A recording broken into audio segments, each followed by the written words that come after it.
मुझे कमेंट कर रहे हैं कि सर रुद्राभिषेक क्या है, इसके बारे में थोड़ा सा बताइए। क्योंकि इस बार जो RTGCO का एग्ज़ाम हुआ था उसमें रुद्राभिषेक के बारे में ज़्यादा पूछा गया था। बहुत सारे ऐसे प्रश्न हैं जो पूजा से संबंधित होते हैं, आरती से संबंधित होते हैं। कई बार तो ऐसा होता है कि वहाँ पर मूर्ति रखी रहती है या तस्वीर रखी रहती है और वो आपसे बोलते हैं कि पंडित जी ये बताइए आप आरती कैसे करते हो, आरती करके हमको बताइए या फिर बैठ कर आचमन करके बताइए हमको।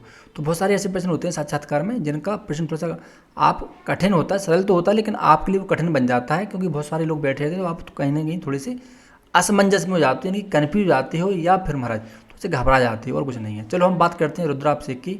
तो रुद्राभिषेक का अर्थ है, अभिषेक का अर्थ होता है स्नान करना, यानी कि भगवान रुद्र का अभिषेक इसी क्रिया से कराया जाता है, ऐसा मान लो महाराज। रुद्राभिषेक में शिवलिंग को पवित्र स्नान कराकर उसकी पूजा अर्चना की जाती है। अच्छा, शिवलिंग का अर्थ यहाँ पर क्या है, यानी कि रुद्रा मतलब क्या होता है?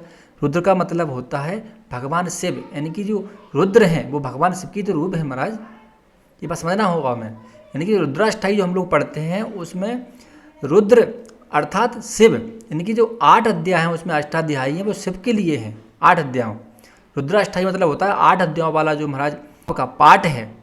इसमें बहुत सारे श्लोक हैं जिसमें रुद्राभिषेक के मंत्र आते हैं महाराज, वो रुद्राष्टमी से आते हैं।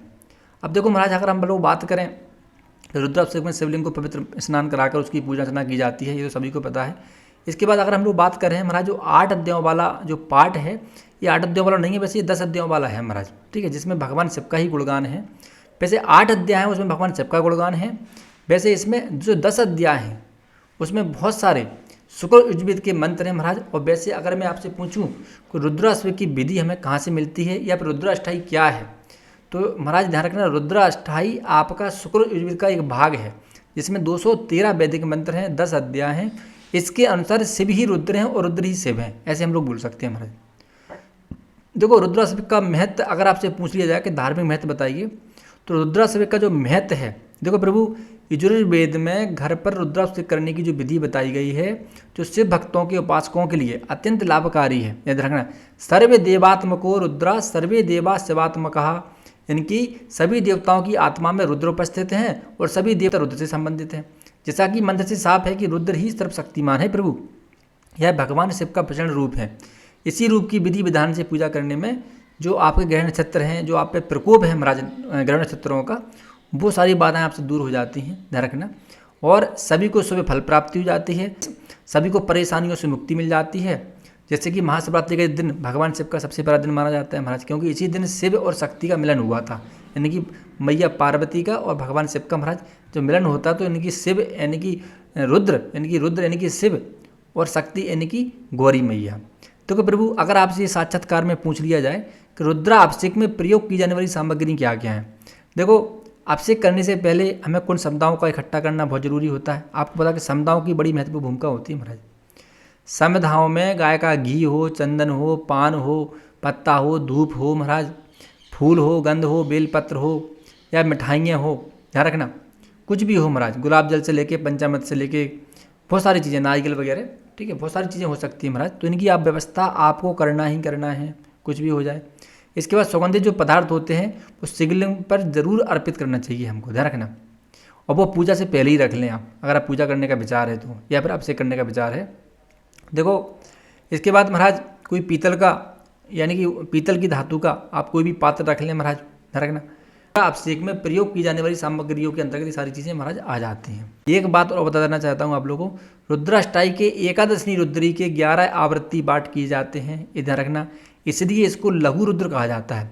तो शिवलिंग से बहने वाले पानी को इकट्ठा करने की व्यवस्था आपको पहले ही कर लेना चाहिए, फिर वेदी पर उसको रखना चाहिए और फिर सभी देवी देवताओं को आमंत्रित करके या आह्वान करके अपन को रुद्राभिषेक की शुरुआत कर देना चाहिए हमारा। तो रुद्राभिषेक करने के लिए सबसे पहले मिट्टी का शिवलिंग बनाएं, या फिर शिवलिंग में आप किसी मंदिर में बैठे हो तो वहाँ पर भी आप कर सकते हो, ठीक है।